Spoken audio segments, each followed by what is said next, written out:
మహాశివరాత్రి పర్వదినం కోసం తెలుగు రాష్ట్రాలతో పాటు దేశంలోని శివాలయాలన్నీ ముస్తాబవుతున్నాయి. మహాశివరాత్రికి రాష్ట్రంలోని జ్యోతిర్లింగ క్షేత్రాలు, ఇతర ఆలయాలకు భక్తులు పోటెత్తుతారు. ఈ నేపథ్యంలో ఆలయ కమిటీలు ప్రత్యేక క్యూలైన్లు, మండపాలను ఏర్పాటు చేస్తున్నాయి. దేశంలోని 12 జ్యోతిర్లింగ క్షేత్రాలలో 5 మహారాష్ట్రలోనే ఉన్నాయి. ఈ నేపథ్యంలో ఔండా నాగనాథ్, భీమశంకర్, గృషేశ్వర్, పల్లి వైద్యనాథ్, త్రయంబకేశ్వర్ జ్యోతిర్లింగాల గురించి కొన్ని విశేషాలు మీకోసం. త్రయంబకేశ్వర్ జ్యోతిర్లింగ క్షేత్రాలలో ఈ త్రయంబకేశ్వర్ క్షేత్రానికి చాలా ప్రత్యేకత ఉంది. నాసిక్ జిల్లాలో ఉన్న ఈ ఆలయాన్ని నల్లరాతితో అద్భుత శిల్ప నైపుణ్యంతో నిర్మించారు.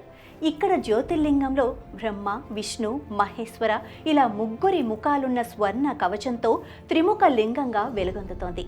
పాండవుల కాలం నుంచి శివలింగాన్ని ఈ విధంగా అలంకరిస్తున్నట్లు స్థానికుల కథనం. ఈ ఆలయంలో మహాశివరాత్రితో పాటు శ్రావణ మాసంలోనూ విశేష పూజలను నిర్వహిస్తారు.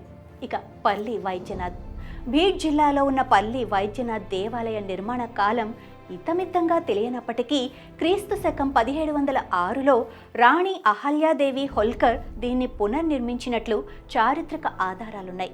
ఈ క్షేత్రం చుట్టుపక్కలంతా కొండలు, చెట్లు, ఔషధ మొక్కలతో అలరారుతూ ఉంటుంది.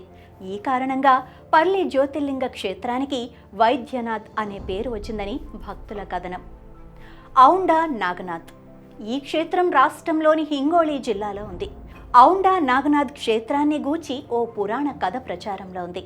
సంత్ జ్ఞానేశ్వర్, విసోబా కేచర వార్కరీలు సముదాయంగా ఏర్పడి నాగనాథ్ ఆలయంలో భజనలు చేస్తుండగా పూజకు అంతరాయం కలుగుతోందని దూరంగా వెళ్ళండి అని పూజారి బయటకు వచ్చి చెప్పాడు. దీంతో వారు గుడి వెనుకకు వెళ్లి తమ భజనలను కొనసాగించారట. వారి భజనలకు ముగ్ధుడైన శివుడు వెనుక వైపునకు తిరిగి వారి భక్తి గానాన్ని ఆలకించాడట. అందువల్లే ఈ ఆలయంలో నందీశుడు మందిరం వెనక భాగంలో దర్శనమిస్తున్నాడని భక్తులు విశ్వసిస్తారు. భీమశంకర్ పూణేకు 128 కిలోమీటర్ల దూరంలో భీమశంకర్ క్షేత్రం ఉంది. భీమా నదీ తీరంలో ఉన్నందువల్లే ఈ క్షేత్రానికి భీమశంకర్ అనే పేరు వచ్చిందని స్థానికులు నమ్ముతారు. భీమశంకర్ దేవాలయాన్ని 13వ శతాబ్దంలో నిర్మించారని, దేవాలయానికి ముందు భాగంలో ఉన్న మండపాన్ని నానాపద్ నివాస్ 18వ శతాబ్దంలో నిర్మించారని చారిత్రక ఆధారాలను బట్టి తెలుస్తోంది. భీమశంకర్ దేవాలయాన్ని నాగరా పద్ధతిలో నిర్మించారట. గృష్ణేశ్వర్ ఔరంగాబాద్ సమీపంలో ఉన్న ఈ గృష్ణేశ్వర్ క్షేత్రాన్ని ఇండోర్ రాణి అహల్యాబాయి హోల్కర్ నిర్మించినట్లు చారిత్రక ఆధారాలు వెల్లడిస్తున్నాయి. ఈ క్షేత్రాన్ని గృష్ణేశ్వర్ క్షేత్రం అని కూడా పిలుస్తారు. కుసుమ అనే మహిళ తన కొడుకు ప్రాణాలను రక్షించమని వేడుకుంటూ శివలింగాన్ని చేత్తో పట్టుకొని కోనేరులో మునిగి శంకరుని గూర్చి ఘోర తపస్సు చేసింది. దీంతో ఆదిదేవుడు ప్రత్యక్షమై ఆమెకు పుత్రభిక్ష పెట్టాడు. ఈ కారణంగానే ఈ క్షేత్రానికి గృష్ణేశ్వర్ క్షేత్రంగా పేరు వచ్చిందని పురాణ కథనం.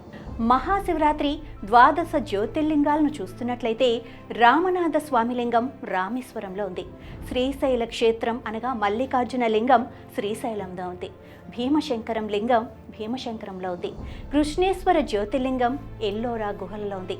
సోమనాథ లింగం సోమనాథ్లో ఉండగా నాగలింగేశ్వర లింగం దారుకావనం ద్వారకలో ఉంది.